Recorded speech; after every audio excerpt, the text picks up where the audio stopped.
Saya mungkin langsung ke Bu Kony. Kenapa Bu Kony? Saya tertarik melihat pernyataan Bu Kony sebelumnya yang mungkin di berbagai media lainnya yang ada muncul bahwa cara untuk kita bisa mungkin benar atau tidak memperjuangkan Palestina adalah lebih baik kita buka dulu hubungan diplomatik dengan Israel. Penjelasannya gimana nih Bu? Kan sudah lama kita bahkan sampai sekarang kita tetap berniat loh tidak membuka hubungan diplomatik dengan Israel sebagai sikap bahwa yang dilakukan Israel terhadap Palestina adalah salah. Oke, begini Pak Indra. Ini sekali lagi ya, saya mau menerangkan ini bukan dalam konteks saya bela siapa. Saya mau mendudukkan pada tempatnya. Iya. Betul kemarin Pak TBH dari Komisi 1 menyatakan bahwa membela Palestina adalah seolah-olah bagian dari undang-undang kita, sehingga tidak bisa diganggu-gugat. Konstitusi ya maksudnya ya? Konstitusi. Kalau itu saya sepakat. Yang kita mesti pikirkan adalah bagaimana cara membelanya. Nah, menurut saya, ini kita ambil dari common sense yang paling dasar aja. Ketika kawan kita berdua berantem, saya pasti harus bicara dengan dua-duanya. Nggak mungkin saya cuma bicara sama satu pihak, kemudian menyalahkan pihak lain. Nah, itu kenapa tanpa adanya hubungan diplomati dengan Israel, mana mungkin kita bisa tahu semua detail dari permasalahan itu apa. Ini kan permasalahan yang panjang gitu. Yeah. Sekarang kita pertama-tama kita mesti bersyukur bahwa gencatan senjata telah dinyatakan oleh Joe Biden. Nah, ini pun masih aneh. Tiba-tiba ada yang marah. Kenapa ada pernyataan seolah-olah kalau sikap Amerika terhadap Gaza itu tetap tegas bahwa dia nggak mau ada GIP dan lain-lain. Padahal kita tuh mesti tahu bahwa Hamas, GIP di Palestina itu bagaimanapun juga adalah penggunaan proksi daripada Iran. Ini kita kan makanya dari awal saya bilang melihat Palestina dan Israel itu nggak bisa cuma seolah-olah dua negara. Ada konteks geostrategis, geopolitik Timur Tengah yang kita harus pikirkan. Sehingga ketika Biden dan juga banyak kan negara menyatakan bahwa Hamas itu adalah teroris, termasuk juga Arab Saudi. Raja Salman menyatakan Hamas teroris itu sudah jauh-jauh hari loh. Jauh hari ya, ada 12 orang kali ditangkap di Arab Saudi. Nah, menurut saya pernyataan Biden tentang bagaimana menempatkan Hamas sebagai teroris itu adalah rasional gitu. Kenapa rasional? Karena bagaimanapun juga nggak mungkin kalau kita tuh pemimpin negara yang punya common sense kemudian tidak menganggap Hamas itu teroris. Jadi gitu loh, kita mesti pisahkan betul antara siapa di Palestina ini ada siapa saja, itu dulu aja. Nah, ini semua saya baru ngomongkan satu contoh. Sekarang contoh lain. Misalnya kita tuh ada terbelah tentang masalah Zionis. Zionis itu kan sama halnya gerakan nasionalisme Tiongkok, nasionalisme India, dan lain-lain. Itu adalah gerakan nasionalisme. Di kita, jangan salah, ada kaum tertentu menganggap nasionalisme kita ini juga bidah loh. Betul nggak? Ada dong masyarakat yang menganggap, oh nasionalisme kita salah nih terhadap NKRI dan Pancasila. Ada segolongan masyarakat berpikir demikian. Sama halnya. Jadi di Israel pun tidak satu suara. Ada yang menganggap Zionisme itu adalah sebuah gerakan nasionalisme, ada yang menganggap itu adalah bidah juga. Jadi jangan tiba-tiba kita masuk ke sana, wah ini ternyata juga ditentang gitu kan. Tapi apapun konstelasi yang terjadi, menurut saya, ini saya baru contohkan dua loh. Saya belum contohkan. Ada berapa contoh sebenarnya kalau dari pengamatan atau analisis Bu Kony? Kayak sekarang kemarin saya bicara, ini kan sebenarnya gara-gara kemarin itu apa sih? Gara-gara kemarin itu adalah 160 roket Hamas dan di GIP ditembakkan dari Gaza ke Israel di saat hari peringatan kota Yerusalem 10 Mei. Dan Israel dengan sistem pertahanan demikian canggih, itu otomatis Iron Dome-nya nyala. Nah, Iron Dome-nya nyala kan selesai. Dan saya lagi ya, di Israel itu dari konsep doktrinnya Moshe Dayan, pokoknya Israel itu nggak boleh diganggu-gugat. Kalau dia diganggu, dia harus kayak orang gila. Karena dia begitu menghormati tentaranya, begitu menghormati masyarakatnya, begitu menghargai kedaulatannya. Kembali kepada pernyataan tadi, misalnya Pak Indra tanya, kenapa sih Bu Kony bilang bahwa hubungan diplomatik? Karena begini, salah-salah kita menyikapi Pak Indra ya, salah-salah kita menyikapi Palestina. Dengan segala hormat, Indonesia tuh mesti ingat, kita ada Papua. Hubungannya gimana Bu?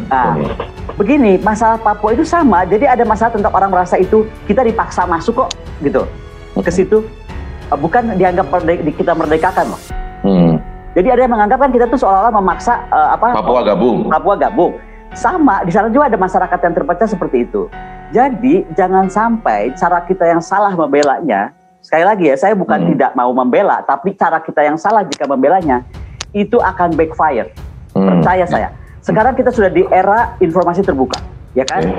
Kita bisa akan duga dari Hamas misalnya, ya kan, mempengaruhi orang-orang di Papua atau di Poso atau dimanapun Indonesia yang bergolak, ya kan, akan menyatakan hal yang sama. Terutama adalah merasa mereka itu dipaksa menjadi gitu loh. Jangan salah loh, ini sekarang Israel itu kan udah damai sejak perjanjian Oslo. Yerusalem ya, maksudnya Yerusalem menjadi state dan lain-lain. Ini ramai lagi kan sekarang gitu. Jadi kalau saya melihatnya, konteks kita bagaimana mendukung tidak boleh ada negara lain pun dijajah di dunia ini, dan ini dan itu betul. Tapi kita mesti sadar juga, waktu itu Pak Ali Alatas juga ikut mendorong penandatanganan Oslo Agreement. Apa artinya? Itu menjadi Yerusalem menjadi two state gitu kan istilahnya, ya kan? Nah jadi artinya adalah kita telah sepakat itu, bahwa sekarang tiba-tiba ada muncul Hamas dengan tindakan terorisnya, tanda kutip nih, ya kan?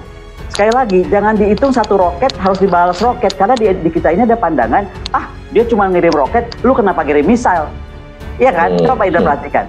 Jangan salah, kita jangan ngomong itu dalam konteks Indonesia yang segede Al-Izin ini.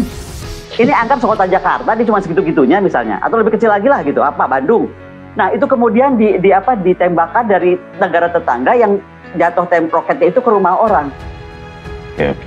Itu jadi masalah kedaulatan. Nah ini saya cuma contohkan beberapa hal supaya paham kenapa saya mendorong hubungan diplomatik itu dibuka. Toh kita nggak menyakiti siapa-siapa.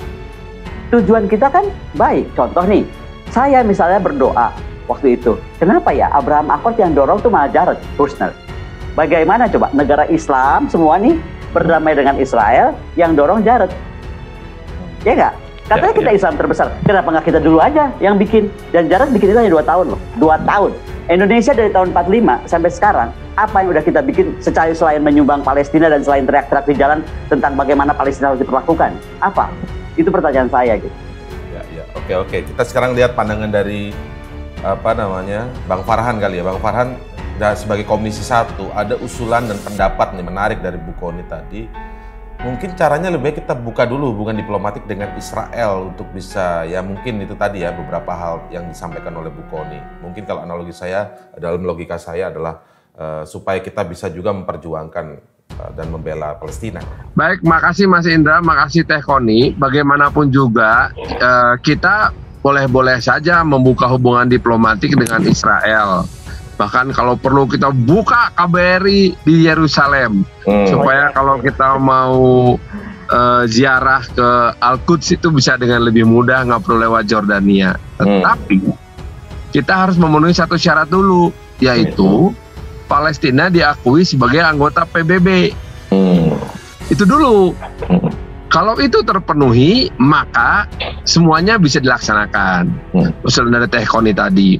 Memang ada sebuah pertanyaan besar, kenapa Jared Kushner di dalam 2 tahun bisa meyakinkan UEA dan negara-negara lain di dunia Arab untuk membuka hubungan diplomatik dengan mereka, dengan Israel, tetapi kita dari tahun 45 gagal aja terus gitu. Karena memang harus kita akui bahwa negara Indonesia ini sekarang tidak bisa atau tidak pernah melakukan sebuah strategi diplomasi untuk mendorong terbentuknya 2 negara atau two state nation di Israel Palestina. Nah, walaupun waktu itu Pak Ali Alatas sudah mendorongnya jadi sebuah perjanjian, tetapi kan perjanjian adalah perjanjian, realisasinya beda lagi. Nah, ini yang tidak pernah terlaksana. Sayangnya hal itu pun tidak pernah kemudian menjadi belit kebijakan luar negeri kita. Kebijakan luar negeri kita ini belitnya adalah keberpihakan, titik. Tidak pernah ada usaha. Beda dengan usaha kita misalnya di Asia Tenggara, beda dengan usaha kita misalnya di WTO ataupun di hubungan-hubungan multilateral lain gitu. Apakah ini artinya bahwa Indonesia khawatir pertimbangan dari Teh Kony tadi yang mengatakan nanti bisa backfire terhadap isu Papua? Seharusnya sih tidak, karena isu Papua sudah final. Tidak ada satupun negara yang tidak mengakui kedaulatan Indonesia atas Papua. Di PBB pun kehadiran Benny Wenda memperjuangkan kemerdekaan West Papua kan tidak pernah terjadi. Selalu bisa ditangkal rame-rame. Nggak mungkin kita bisa menangkal sendiri tanpa ada penangkalan dari negara-negara lain. Nah, untuk itu sebetulnya kita tidak perlu ragu-ragu untuk mengerahkan segala daya upaya diplomatis untuk menjadikan Palestina sebagai anggota PBB sehingga kita bisa membuka perwakilan kita di Israel. Itu penting sekali gitu. Karena kalau kita sekarang udah buka aja dulu urusan Palestina belakangan, hati-hati. Ini bisa menimbulkan sebuah presiden politik yang sangat buruk karena artinya ada pembengkokan makna dari kalimat pembukaan hubungan diplomatik 1945 gitu. Nah, ini secara politik seperti itu. Jadi memang secara logis sih kita tidak akan bisa membantah argumen dari Teh Koni dan para pendukungnya, tetapi atau pendukung argumen tersebut, tetapi secara ideologis kita mesti sangat hati-hati bersikap dengan masalah ini. Mesti ada hitung-hitungan yang sangat jelas dan harus diusahakan sedemikian rupa sehingga isu ini tidak menjadi pemecah belah di internal. Secara pragmatis begini, secara pragmatis. Saya mungkin tidak akan pernah memasalahkan Israel dan Palestina apabila masalah dalam negeri kita nggak selesai. Artinya kita akan lebih mementingkan persatuan Republik Indonesia daripada ngeributin Israel Palestina. Nah, hal ini pemikiran yang sangat pragmatis. Itu sebabnya apabila tujuan kita menjaga persatuan Indonesia, baik itu untuk isu Papua maupun isu lainnya, keberlanjutan ya. Dari Pilkada 2017 tentang kelompok nasionalis Islami dan nasionalis. Kalau memang kita mau terbuka aja bahwa kelompok nasionalis sekarang terpecah dua, ada yang pro Islam, ada yang condong ke Islamannya, ada yang tidak keislaman lah gitulahnya, supaya gampang aja ini mah gitu. Ada yang pro Habib Rizik, ada yang tidak suka Habib Rizik lah gitu aja. Oh iya oke. Untuk mencegah lagi perpecahan seperti itu, maka semuanya satukan sikap, samakan dengan pemerintah, yaitu sikap normatif, mendukung Palestina, tidak membuka hubungan diplomatik dengan Israel. Selesai. Nggak perlu ada lagi perpecahan-perpecahan di dalam negeri. Yang penting sikapnya fatsun satu aja. Toh kalaupun kita desak-desak terus sampai sekarang, terlalu besar effort dari pemerintah untuk kemudian membuka hubungan diplomatik dengan Israel dan mengusahakan two-state nation di Yerusalem dan atau di Palestina dan di Israel. Gitu kira-kira. Kita minta pendapat Bu Koni dulu nih. Kalau syarat yang disebutkan tadi oleh Bang Farhan tadi adalah memang harus diakui dulu oleh masuk dalam PBB dulu begitu Bu Koni. Kalau selama itu belum terjadi ya nggak bisa diwujudkan kita membuka hubungan diplomatik dengan Israel. Sebentar, saya jawab dulu tadi soal kaitan ke Papua ya. Oh ya, oke, silakan. Walaupun Papua tadi itu betul memang dinyatakan itu sudah resmi diakui dan lain-lain, saya ini mau tarik sekarang ke dalam konteks perang modern.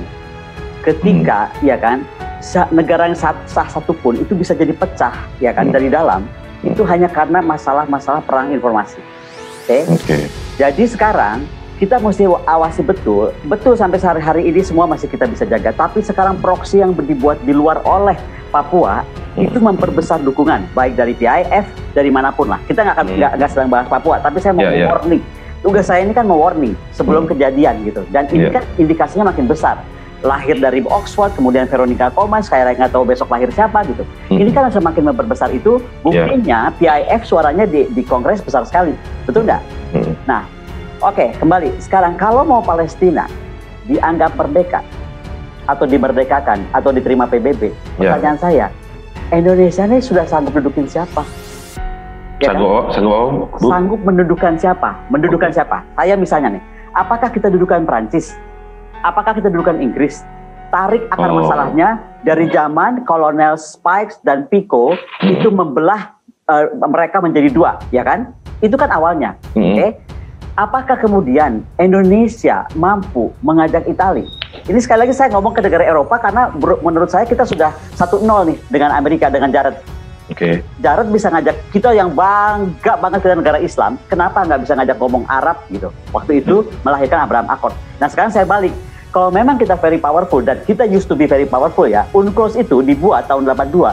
Itu betul-betul menjadi sebuah keputusan yang mendunia dan diakui dunia. Nah, maksud saya, kita sekarang outside the box thinking, coba kita tuntut Menteri Luar Negeri kita duduk bersama dengan Menlu Prancis, Menlu Inggris, kalau perlu Menlu Itali. Pertanyaannya, kenapa sih Menlu Itali? Itali punya contoh bagus tentang Vatikan. Vatikan itu kan juga jadi daerah khusus sebenarnya.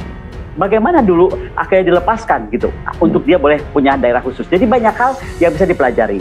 Saya menyatakan ini karena apa harapannya Pak Farhan itu nggak mudah. Jangan lupa Palestina ini ada pecah juga. Di situ tuh ada Jihad Islam Palestina, JIP, ya kan? Kemudian itu menjadi bagian dari Palestina sendiri. Kemudian ada Palestine Liberation Organization, ya kan? Itu bagaimana kemudian memecah antara wilayah juga. Kan ini ada dua wilayah ya, wilayah dari Gaza, ya kan? Dan kemudian wilayah juga yang diakui oleh Hamas. Jadi ada perbedaan antara JIP, Fatah dan Hamas, 3. Nah kalau kita memerdekakan Palestina, ini daerah mana yang mau dibuka? Iya kan? Sekali lagi nih, Palestina ini masih berantem antara mereka. Dan Hamas dan JIP ini mesti kita hati-hati, akar ideologinya itu Wahabi. Wahabi inilah yang kemudian melahirkan Ikhwanul Muslimin di Mesir, kemudian ISIS di tahun 1999. Jadi artinya kita mesti lihat siapa yang membackup apa. Jadi Indonesia ini kalau maju sendiri gitu kan, kita mesti ingat yang backup kita juga siapa. Contoh nih, sekarang misalnya Hamas, jelas kok di backup sama Iran. Dan dari faktor lainnya lagi ya, faktor geopolitik lain lagi, somehow China bermain di situ, Rusia bermain di situ. How big we are gitu untuk menghandle masalah ini. Jadi sekali lagi kita tuh mesti realistis lah. Kalau bahasa saya tuh selalu realistis. Ada ramalah, ada apa segala macam, itu nggak sesimpel itu gitu loh.